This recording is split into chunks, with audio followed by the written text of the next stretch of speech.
A paz do Senhor, amados. Estamos de volta ao canal Atalaia EBD para darmos continuidade ao estudo da Escola Dominical do terceiro trimestre de 2017. É mais uns subsídios para professores da EBD, da classe de adulto.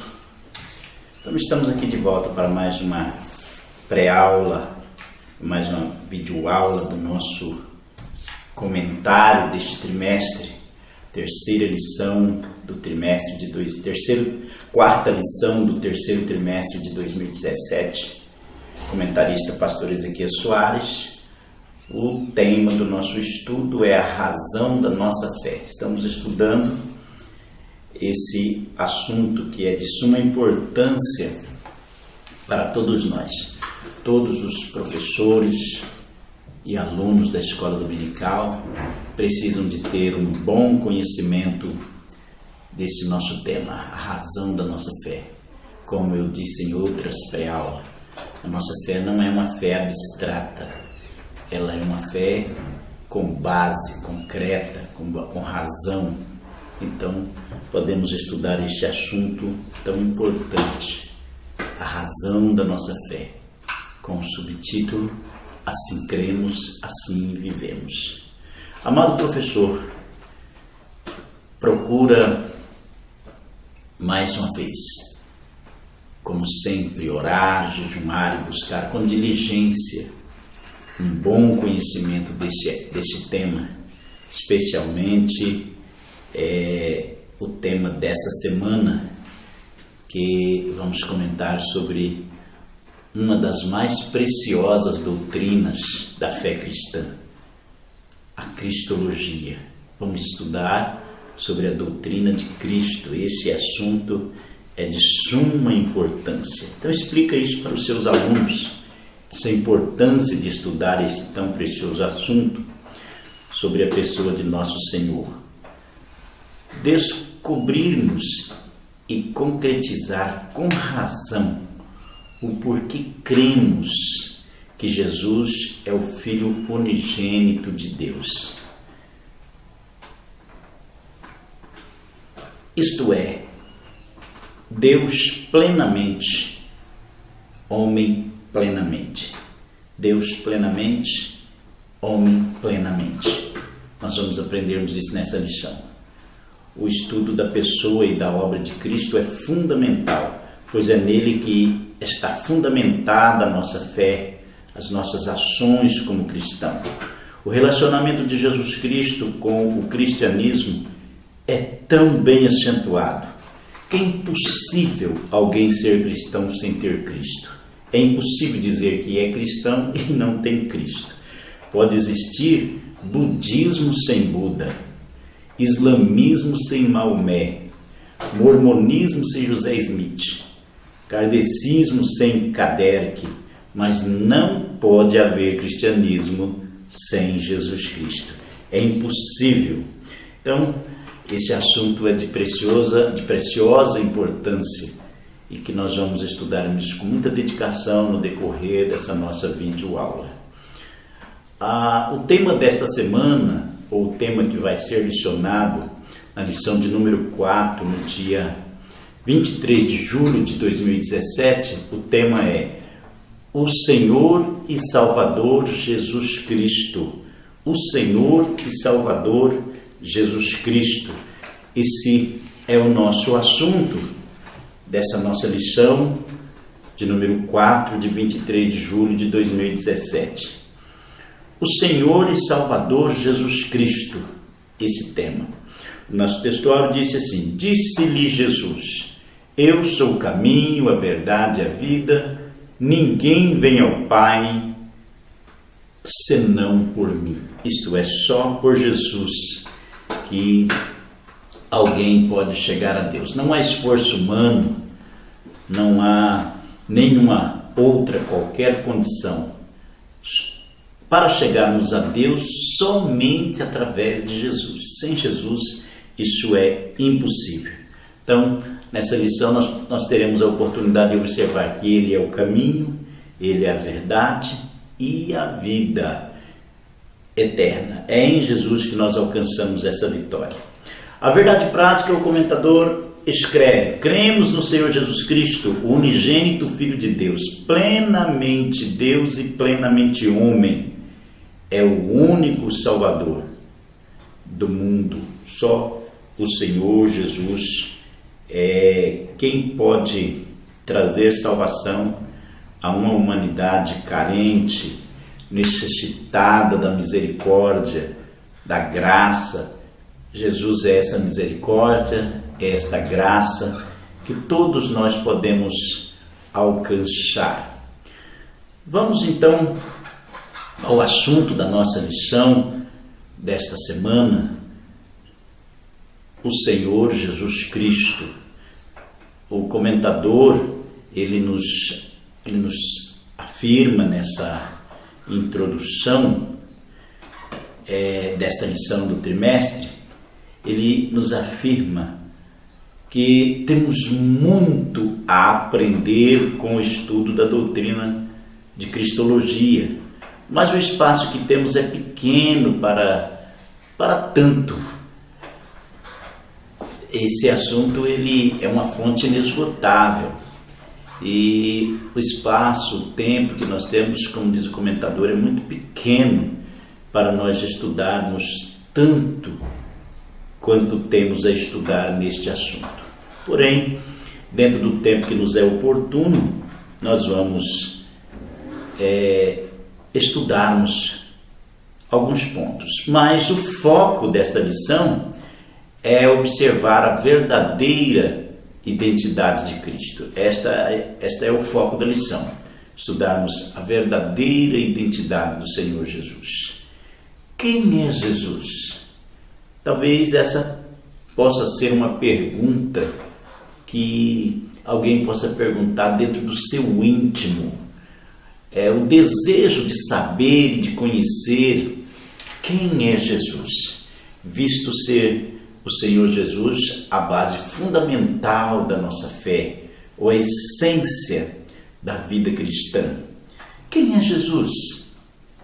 Como entender Jesus como verdadeiro Deus e ao mesmo tempo um verdadeiro homem? Como entender? Verdadeiro Deus e verdadeiro homem. Como entender a sua concepção virginal? O porquê da encarnação?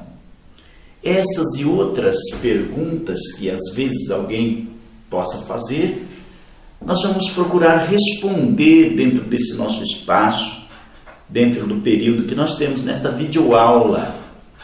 E eu gostaria que o amado professor ficasse bem atento a essas respostas, a essas perguntas, para que você possa levar para a sua sala de aula e explicar isso com clareza para os seus alunos. Quem é Jesus?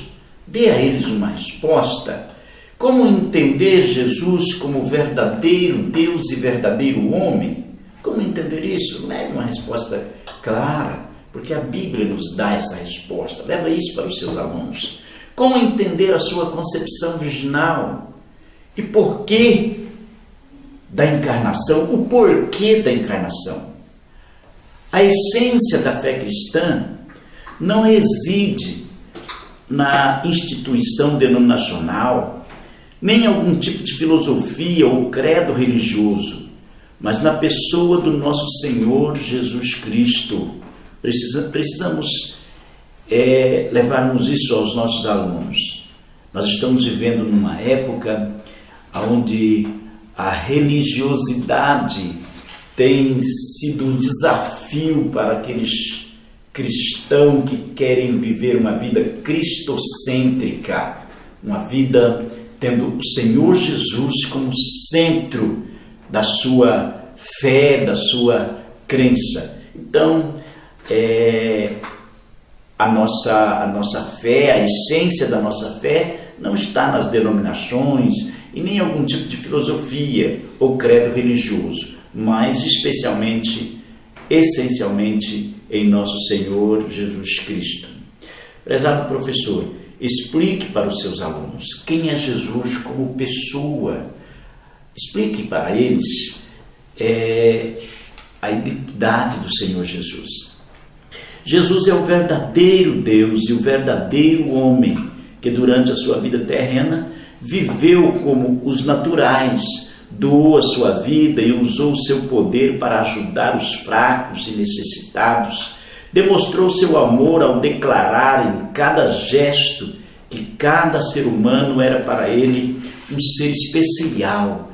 Então o Senhor Jesus é essa pessoa, é esse verdadeiro Deus, esse verdadeiro homem que ajuda, continuará ajudando aqueles que se ater a Ele, ou aqueles que procurarem no Senhor Jesus na busca de adquirir melhor conhecimento, na busca de adquirir melhor condições para a sua fé, para manter a sua fé. O Senhor Jesus é este precioso homem, esse homem que sempre esteve e está disposto a ajudar o necessitado. A lição do nosso comentário, ou desse domingo, o comentador trouxe alguns pontos a ser estudado, e eu quero no decorrer desta videoaula observar cada um dos pontos da escola dominical, ou da lição da escola dominical deste domingo. O primeiro ponto, o comentador traz aí o título: O Filho Unigênito de Deus. O Filho Unigênito de Deus. Precisamos compreender, de acordo com a palavra de Deus, os significados das expressões filho e unigênito. O que significa, como separar essas duas coisas e como identificar a expressão o Filho Unigênito de Deus. O termo filho, ou a frase o Filho de Deus, ela tem significado amplo.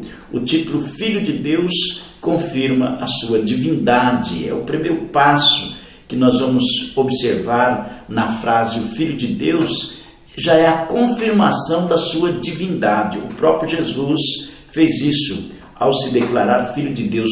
Isso é uma confirmação da sua divindade.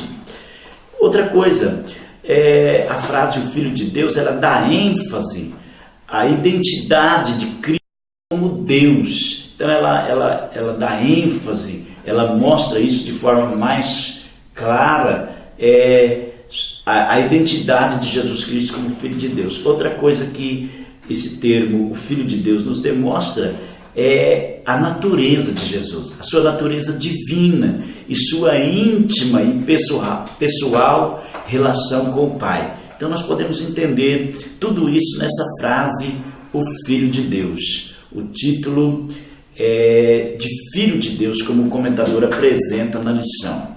Qual o significado desse título? O título Filho de Deus tinha diversos significados no Antigo Testamento e também nas literaturas rabínicas.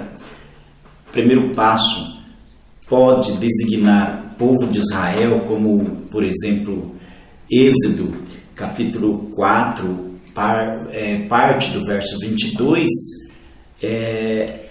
o escritor do livro, ele mostra aqui o título Filho de Deus, designando o povo de Israel como filhos de Deus. E também esse termo no Antigo Testamento, Filho de Deus, era designado a reis. Exemplo no segundo livro de Samuel, no capítulo 7, verso 14, quando o Senhor Deus estava falando com respeito a Salomão, o próprio Senhor disse: eu vos serei por Deus e ele me será por filho. Então o título Filho de Deus também era designado aos reis. No livro de Jó, o livro apresenta o título Filho de Deus aos santos, aos justos. Os justos também são chamados Filho de Deus. E também aos membros do povo de Deus, como o Salmo de número 2, o Salmo de número 89, o Salmo de número 110, também apresenta esse título Filho de Deus também aos santos, aqueles que vivem pela fé, que vivem segundo a vontade de Deus. É também um título messiânico, e isso a gente pode ver também nos Salmos. O Salmo de número 2, ele também apresenta o Messias como Filho de Deus. Então é também um título messiânico, que significa, uma filiação adotiva ou uma filiação adotada a um povo, a um homem, a um santo, a um justo, alguém que vive e relaciona de forma íntima com Deus, pode receber esse título, ou recebe esse título de Filho de Deus, porque estabelece entre Deus e a sua criatura uma relação de intimidade especial. Isso então no Antigo Testamento e nas literaturas rabínicas também apresentava esse título de Filho de Deus a essas pessoas, conforme tenho falado aqui nesse texto. O Novo Testamento, esse título já aparece diferente, como podemos confirmar, Jesus no diálogo com Nicodemos se designando como Filho único de Deus, e afirma, João 3,16 afirma como esse título é designado a Jesus como Filho de Deus, quando João escreve: porque Deus amou o mundo de tal maneira que deu seu Filho unigênito, para que todo aquele que nele crê não pereça, mas tenha vida eterna. Então, João 3,16 afirma como esse título, e também a sua pré-existência, afirma Jesus com esse título, e também a sua pré-existência eterna, Jesus, Filho de Deus. Ainda nesse mesmo ponto, o comentador traz o significado de unigênito. A expressão unigênito é a tradução da palavra grega monogenese ou monogenes. O termo grego monogenes tem duas definições primárias, sendo a primeira uma forma encontrada em Hebreus, no capítulo 11, e o verso de número 17, referindo o ser único, um ser único de seu tipo, dentro de um relacionamento específico. Exemplo, este é o significado ligado ao quando o escritor se refere a Isaac. Então, na carta aos Hebreus, o significado está ligado ao relacionamento de Isaac como filho unigênito de Abraão.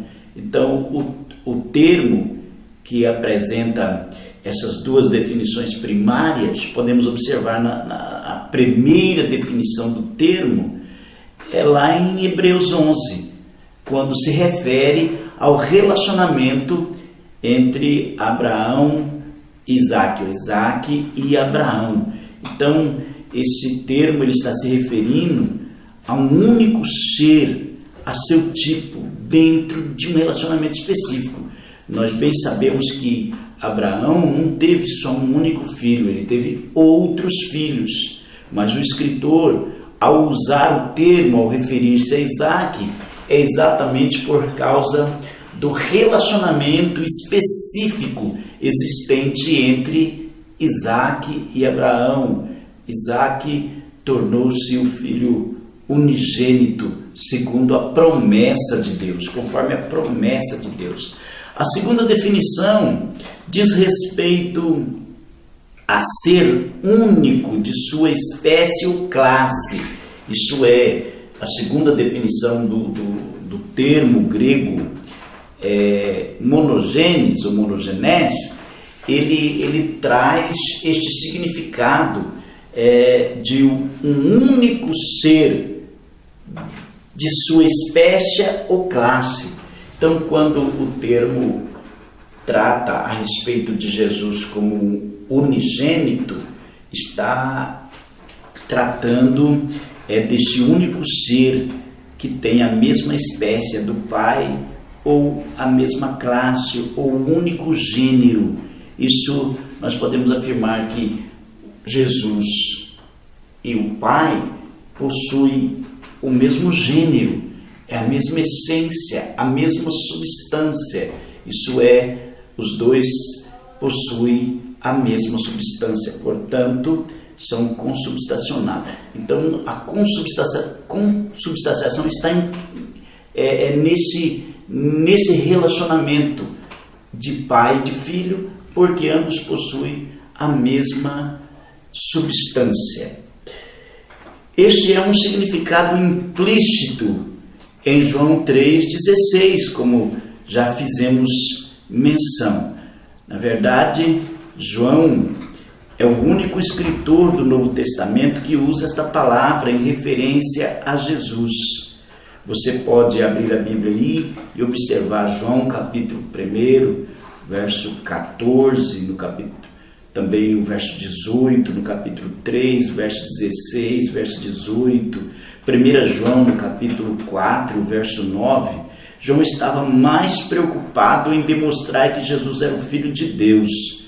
João capítulo 20 e o verso 31 afirma isso de forma bem clara e usa esta palavra para declarar Jesus unicamente como Filho de Deus, compartilhando da mesma natureza divina que Deus, ao contrário dos crentes que são filhos de Deus através da fé, como o próprio João também escreveu, que todo aquele que crer em Jesus, todo aquele que aceitar a Jesus como seu Salvador através da fé, leva o direito de ser chamado Filho de Deus. E Paulo esclarece isso para nós na sua carta aos Efésios, capítulo 1 da sua carta, que esse foi segundo o propósito de Deus em nos predestinar para filhos de adoção. Então, através da fé, quando cremos e aceitamos a Jesus como nosso Salvador, temos o privilégio também de sermos chamados Filho de Deus. Não é assim o caso com Jesus. Jesus, ele é Filho de Deus, não só através do relacionamento, como também filho da mesma natureza, do mesmo gênero, da mesma substância. Então Jesus, ele é o Filho de Deus, de acordo com o que a palavra de Deus pode nos apresentar nos textos que nós lemos. Ainda a lição deste trimestre, ela apresenta no seu segundo ponto sobre a humanidade de Jesus. A humanidade de Jesus, o verbo que se fez carne e habitou entre nós, de acordo com João capítulo 1 e o verso 14. Jesus é o verbo que se fez carne e habitou entre nós. Embora a palavra encarnação não ocorre explicitamente na Bíblia, a igreja tem empregado o termo para referir ao fato de que Jesus é Deus, ou que Jesus é o Deus encarnado, o Deus em carne humana, que Jesus é Deus em carne humana. Então, a palavra encarnação, ela não está explícita, ou não está de forma clara na Bíblia Sagrada. Porém, como eu já disse, ao longo dos séculos, os pais da igreja já usaram esta expressão, e a igreja, ela sempre usou o termo encarnação para fazer referência ao fato de que Jesus é o Deus encarnado. A encarnação foi o ato pelo qual Deus Filho assumiu a natureza humana. Então é através da encarnação que Jesus então assume a natureza humana. E o verbo se fez carne e habitou entre nós. Esta expressão, e o verbo se fez carne e habitou entre nós, ela não só revela a encarnação do Senhor Jesus, mas isto também expressa a encarnação de Cristo e nos revela a sua maravilhosa presença entre os frágeis seres humanos. Meus irmãos, É de fato muito glorioso para nós os cristãos quando nós podemos analisarmos isso e chegarmos a uma conclusão inteligente, que o Senhor Jesus é o Deus encarnado, ou Deus que se fez homem e habitou entre nós. Quando nós olhamos a história sagrada, especialmente no Velho Testamento, nós vamos observar algumas manifestações que chamamos de manifestações teofânicas, que foram manifestações claras do Senhor Jesus. Porém, isso nós podemos enxergar de forma clara na Bíblia, porém não tão explícita como aconteceu no Novo Testamento. O Senhor Jesus se manifestou encarnado, não em manifestações teofânicas ou em visões, mas manifestou de forma encarnada, o Deus encarnado entre os homens, entre os seres humanos frágeis e fracos. O Senhor se manifesta entre eles. O apóstolo Paulo fala sobre o assunto dizendo: mas vindo a plenitude dos tempos, isto é, chegando a época, Deus enviou o seu Filho nascido de mulher, dizia Paulo. Isto é, o tempo designado pelo Pai. Ele agora habitou entre nós, veio a este mundo inferior, assumindo natureza de homem. O Deus encarnado se coloca no lugar e na condição dos outros homens. Paulo disse que ele não teve por usurpação ser igual a Deus ou querer ser Deus, mas humilhou-se a si mesmo e tomou forma de homem e habitou entre nós.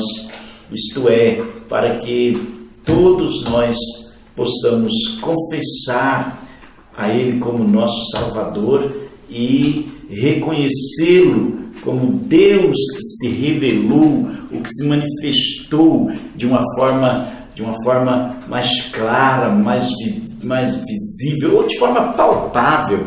Ele se manifestou entre os homens, ele deu este conhecimento aos homens. Então, quando falamos da humanidade do Senhor Jesus, logo temos em mente a sua encarnação, a maneira em que o Senhor Jesus ele nasceu, ele viveu entre os homens. Isso quer dizer, a Bíblia Sagrada, ela mostra isso para nós de uma forma muito clara, e a história não pode negar. Esta é uma das grandes razões da nossa fé, que são bases da nossa fé, é que nós não servimos a um Deus misterioso, ou o Jesus que é o autor da nossa salvação não é um Jesus misterioso, mas é um Jesus histórico, tem uma história. Podemos reconhecer o seu nascimento, o tempo do seu nascimento, o tempo em que ele viveu aqui entre nós. Na verdade, chegou o dia em que ele precisou morrer na cruz para dar-nos a salvação, mas ele ressuscitou, e a sua ressurreição é outro fato histórico que não se pode negar. Temos que reconhecer isso, e a humanidade tem que reconhecer isso, porque é histórico. E a sua ressurreição, ela foi testemunhada. A sua ressurreição não é um mistério. A mentira dos sacerdotes que exigiram que os soldados dissessem que o corpo dele havia sido roubado, essa mentira, ela, como diz, teve perna curta, ela não tem como ser questionada como verdade. Qualquer perito, ao analisar a forma em que os guardas falaram a respeito da fuga do corpo do Senhor Jesus, ou do roubo do corpo do Senhor Jesus, essa é uma forma que logo se chega a uma conclusão que é mentirosa. Então não se pode negar. A ressurreição do Senhor Jesus, ela é de fato, é real e é inegável, incontestável. Então isso é glorioso e dá-nos a alegria de servir ao Senhor Jesus, porque servimos a um Jesus histórico, um Jesus que realmente ele veio a este mundo. Porém, esse é o Filho de Deus encarnado, mas ele precisava receber esta forma humana, o que nós vamos analisar. Há duas palavras gregas que traz o significado de carne. A primeira é sarque, a segunda é soma. Essas duas palavras trazem o sentido de carne, que significa carne. Porém, a palavra sarque, ela traz o significado de carne, mas faz distinção com ossos, tendões, pele, etc. A palavra sarque, ela separa disso. Em outras palavras, ela não é meramente o corpo, mas o homem todo como pessoa. A palavra sarque, então, ela revela o homem no todo, a sua forma natural, ou a natureza humana. Já a palavra soma, no grego, ela consiste em ossos, sangue, tendões, carne, pele, representando o corpo físico e material. Por isso, quando alguém morre, pode ser declarada como morte psicossomática, porque é a morte do corpo, é a separação da alma do corpo. Então, a palavra sarque, ela já representa a natureza. E quando nós lemos João, capítulo 1, e o verso 14, onde diz: o verbo se fez carne, João lá usa o termo sarque, isto é, o verbo se fez homem, homem igual os outros, homem igual a nós. Isso quer dizer que o corpo do Senhor Jesus não difere do corpo de qualquer outro homem. O Senhor Jesus possuía a mesma natureza física. Ao receber carne, ao ser encarnado, o verbo encarnado, ele tinha a mesma natureza. A única diferença entre qualquer homem e o Senhor Jesus é que o Senhor Jesus não levou consigo a natureza pecaminosa ao nascer ao ser concebido de forma milagrosa pelo Espírito Santo, como é do conhecimento de todos nós. O Senhor Jesus leva consigo uma natureza perfeita, isso é, o homem da forma que fora criado. Quando olhamos para o Senhor Jesus, podemos enxergar o homem criado de forma perfeita. O Senhor Jesus, ele nasceu de Maria, conforme nós bem conhecemos a sua história, porém, a sua concepção, ela foi milagrosa. Então, a sua concepção não foi através da fecundação do esperma com o óvulo, mas, segundo o que Lucas registra, é através do poder de Deus, através do poder do Espírito Santo, Maria se achou grávida. Isto é, a concepção, ela foi milagrosa. O nosso Deus opera um milagre e o óvulo de Maria é fecundado e nasce então o Filho de Deus. É por isso que o anjo disse a Maria: o santo que de ti há de nascer será chamado Filho de Deus. Isto é, através desta concepção milagrosa, dessa concepção virginal do Filho de Deus. Então, a palavra sarque, ela retrata, ou ela traz o significado de homem na sua forma total, na sua forma natural. E quando João usa a palavra, no capítulo 1, verso 14, ele usa o termo sarque, quando ele diz: e o verbo se fez carne, isto é, sarque, no lugar aqui de carne. No grego é sarque, quer dizer, o homem na sua natureza, o homem na sua forma como pessoa. Então o Senhor Jesus, ele nasceu, cresceu como qualquer criança, passou pela fase da infância, da adolescência, da juventude, e ele então tomou forma humana como qualquer outro ser humano. Então, ao falar da humanidade do Filho de Deus, não podemos contestar. Jesus, ele era homem 100%, homem igual a qualquer outro homem, sem levar a natureza pecaminosa. Isso é, a natureza pecaminosa o Senhor Jesus não herdou. Ele foi um homem conforme Adão antes de pecar, um homem perfeito. Sempre surge essa questão. Quer dizer então que Jesus poderia pecar como qualquer outro homem? Claro que sim, desde que ele não obedecesse à vontade de Deus, porque ele tinha livre-arbítrio. Porém, o Senhor Jesus, ele não pecou, ele não teve problema nem com os homens e nem com Deus. Isto é, eu sempre falo, ele não teve problema na sua relação horizontal e nem na sua relação vertical.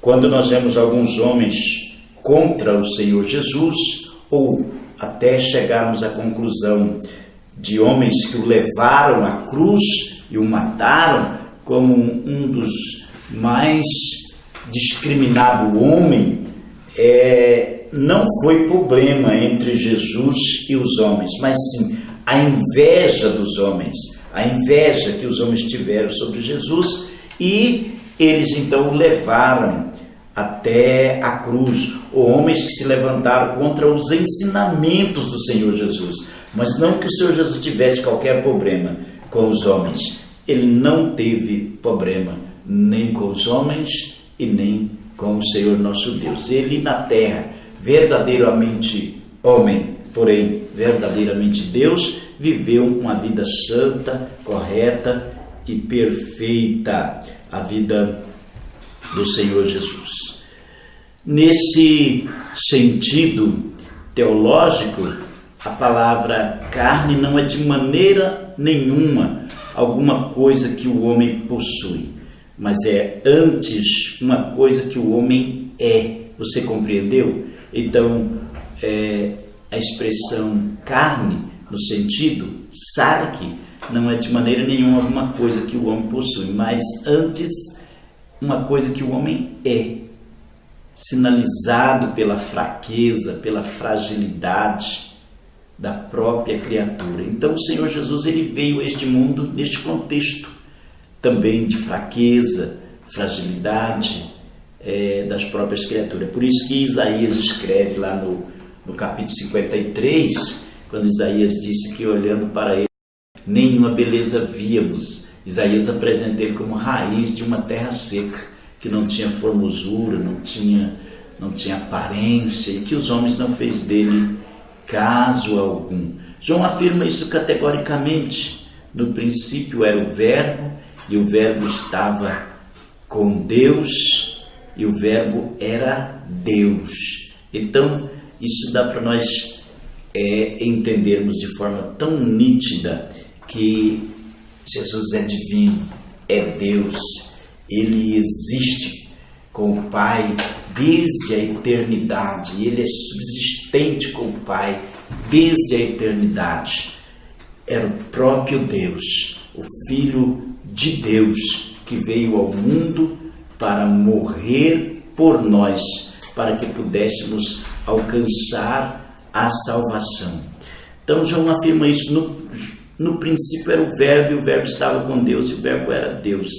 Neste verso, João deixa de forma explicitamente que Jesus é Deus. Já no verso 14, que nós acabamos de afirmar, o Verbo se fez carne e habitou entre nós, aqui João já esclarece a sua humanidade. Ele fez carne. Então, de forma bem clara, João nos deixa aqui entender que o Verbo se fez carne e habitou entre nós. A nossa lição é ainda sobre a encarnação do Verbo. O comentador traz para nós aqui algumas algumas necessidades da encarnação. A encarnação ela se fez necessária, porque só um Deus encarnado poderia trazer a nós ou morrer no lugar de um pecador. Só um santo poderia morrer no lugar de um pecador. Exemplo, uma pessoa pecadora não poderia morrer no lugar de um outro. Por mais que essa pessoa tivesse um viver exemplar na sociedade, fosse ganhador do Prêmio Nobel da Paz, se ele fosse ganhador do Prêmio Nobel da Paz, se ele fosse essa pessoa que tivesse a admiração da população, tivesse a melhor popularidade entre os homens, ele não poderia morrer por qualquer um de nós, porque só dele ser homem, ele já traz consigo a natureza pecadora. Ele já traz, porque o pecado ele é repassado de geração a geração. Isso é, o pecado na vida do ser humano, ele é original na vida do ser humano. Todo ser humano já traz consigo a natureza pecadora. Então, se esse homem morresse, morreria pelos seus próprios pecados. Isso é, e ele não poderia alcançar a sua salvação e nem salvar a outros, porque morreria pelo seu próprio pecado. Então, a grande necessidade da encarnação. Só um santo poderia morrer no lugar de um pecador, alguém que não houvesse pecado. Então, esse alguém é Jesus, e a necessidade da encarnação. Assim, como a nossa dívida era alta e nós não poderíamos pagar, qualquer um outro pecador também não poderia pagar por nós. Porém, Jesus, ao encarnar, ele estava agora pronto para morrer por nós, porque ele não pecou, ele não trouxe consigo a natureza pecaminosa, não teve qualquer problema entre os homens. Só um homem poderia morrer no lugar dos homens, é claro. Outra pessoa não poderia morrer, tinha que ser um homem, porque a justiça de Deus havia declarado que o homem morreria pelo seu próprio pecado. Isso é, o homem que pecasse, a alma que pecar, essa morrerá. Então, o homem morreria pelo seu próprio pecado. Então, agora, para libertar o homem da morte, só um outro homem poderia pagar esse preço. E esse homem não poderia ter pecado. Esse homem teria que ser santo. Então, um homem poderia morrer para libertar outros homens da morte, desde que ele não tivesse pecado. Quem é esse homem? Só um Jesus encarnado. Só o Filho de Deus encarnado é que não tem pecado e que poderia morrer. Então, a encarnação se fazia necessidade. Ela precisava existir, porque só um homem santo poderia se nos dar essa liberdade. Só o sangue de um homem santo poderia expiar o pecado.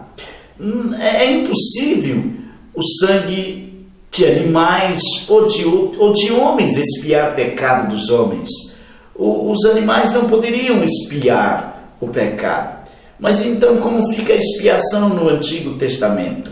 A expiação no Antigo Testamento, ela era feita como que apenas um tampa-mancha, isso é, apenas apaziguava o pecado, mas não poderia expiar o pecado. A única forma do pecado do ser humano ser expiado era só através do sangue de um outro homem, e esse homem santo poderia expiar o pecado. Então, observam aí, essa é uma terceira razão de que havia necessidade da encarnação. Primeiro, como eu disse, havia necessidade da encarnação porque só um ser santo poderia morrer pelo pecador. Segundo, só um homem poderia morrer no lugar de outro homem. Para que houvesse um sacrifício vicário, era necessário ser o sacrifício de um outro homem. E esse homem tinha que ser santo. Então só o Senhor Jesus. E terceiro, como eu já disse, só o sangue de um homem santo poderia expiar o pecado, porque outro sangue era impossível expiar pecado. Quarto, podemos observar que só um ser eterno e ao mesmo tempo temporal poderia mediar a reconciliação entre Deus e o homem. Por que um ser eterno e ao mesmo tempo temporal?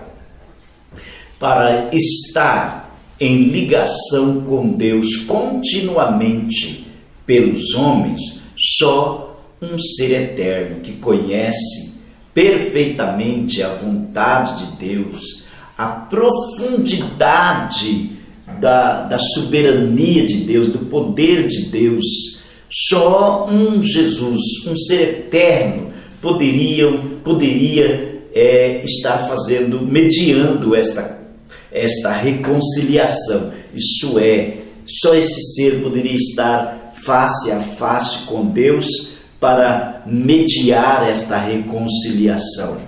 E só um temporal que conhece a fraqueza do ser humano por ser temporal, só um ser temporal poderia estar mediando entre o homem e Deus. E Jesus é esse ser eterno. Quando olhamos para Jesus, verdadeiramente Deus, quando olhamos na Bíblia Sagrada e podemos ver Jesus com o Pai na criação, como disse João, antes que tudo existisse, o Senhor Jesus estava lá, e nada do que existe sem Ele. Isto é, tudo que o Pai criou em Jesus. Então Jesus estava lá no princípio de todas as coisas. Ele é um ser eterno. Então o Senhor Jesus é esse ser eterno que está ao lado de Deus e intercede por nós. Mas Ele é temporal. Ele nasceu, sabemos do seu nascimento.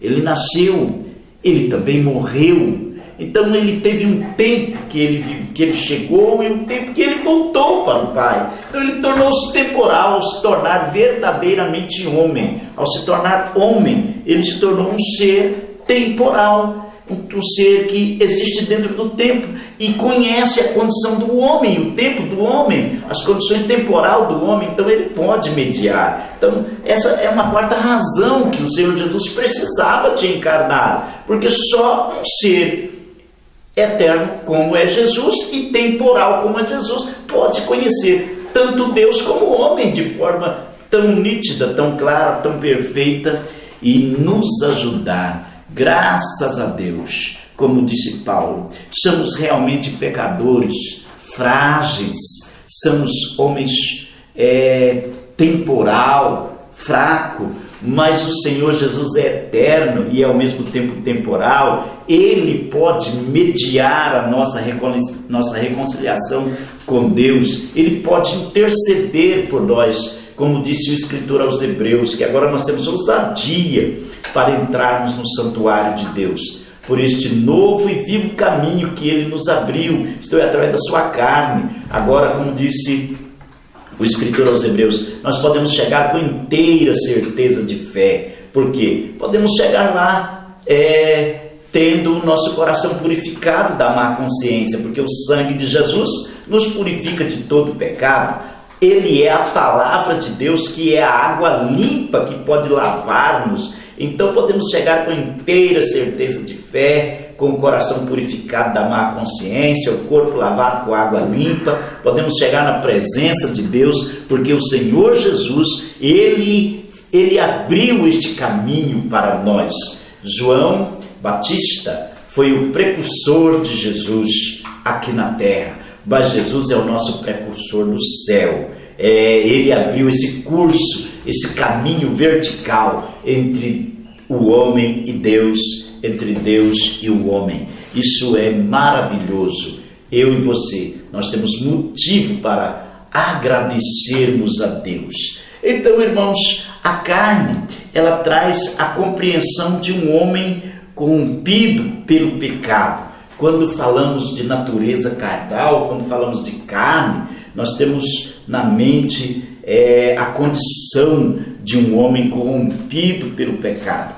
Porém, Cristo é perfeitamente santo e inocente, mas se manifestou em semelhança de carne do pecado e foi feito pecado por nós, para que nós pudéssemos estar sem pecado. Ele então está em carne, em corpo humano, para que nós pudéssemos ser libertados deste corpo corruptível, para que nós pudéssemos também escaparmos dessa situação. E a vinda do Senhor Jesus, ela trouxe para o homem 3 tempos. Trouxe os tempos passados, aonde através da morte do Senhor Jesus, o homem pode ser liberto da condenação do pecado. Isso é o poder retroativo do Senhor Jesus. Pode libertar o homem da condenação do pecado, porque pelo pecado todo ser humano foi condenado. Mas graças à encarnação do Senhor Jesus, a sua vinda a este mundo, ele então pôde, através da sua morte na cruz, da sua morte do corpo, ele nos dar poder para vencermos o pecado. Ele venceu e nos dotou de autoridade que possamos nós também vencermos o pecado. E o terceiro tempo é que ele nos fez uma promessa. E essa promessa, ela cumprirá de forma incondicional quando se trata da humanidade. É incondicional, porque ele há de nos tirar da presença do pecado. Se você crê que ele vem para nos libertar da presença do pecado, ele vem. Se você não crer, ele vem. Então é incondicional. Agora, é condicional para mim, é condicional para você, porque para nós sairmos da presença do pecado, libertos por Jesus, temos que abandonar o pecado. É só aquele que confessa e deixa é que alcança misericórdia. Mas ele vem.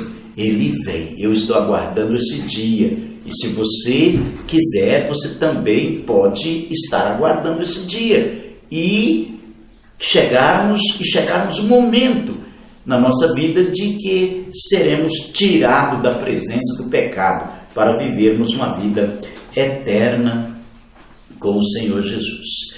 Então o Senhor Jesus, ou o Senhor Jesus Cristo, é a pessoa encarnada divinamente, plenamente, isto é, a sua divindade é plenamente mantida, mesmo no período em que ele viveu. Ele é 100% divino, 100% Deus, mas a sua humanidade também é perfeita, a sua humanidade, é 100% homem. Que Deus assim possa abençoar a todos os que ouvirão esta pré-aula, os professores que procurarão também no link aonde está contido subsídios para a escola, em uma pequena apostila, você pode encontrar subsídios que vêm te ajudar. Então que Deus abençoe a todos em Cristo Jesus e até a nossa próxima videoaula. Que Deus assim abençoe, a paz do Senhor.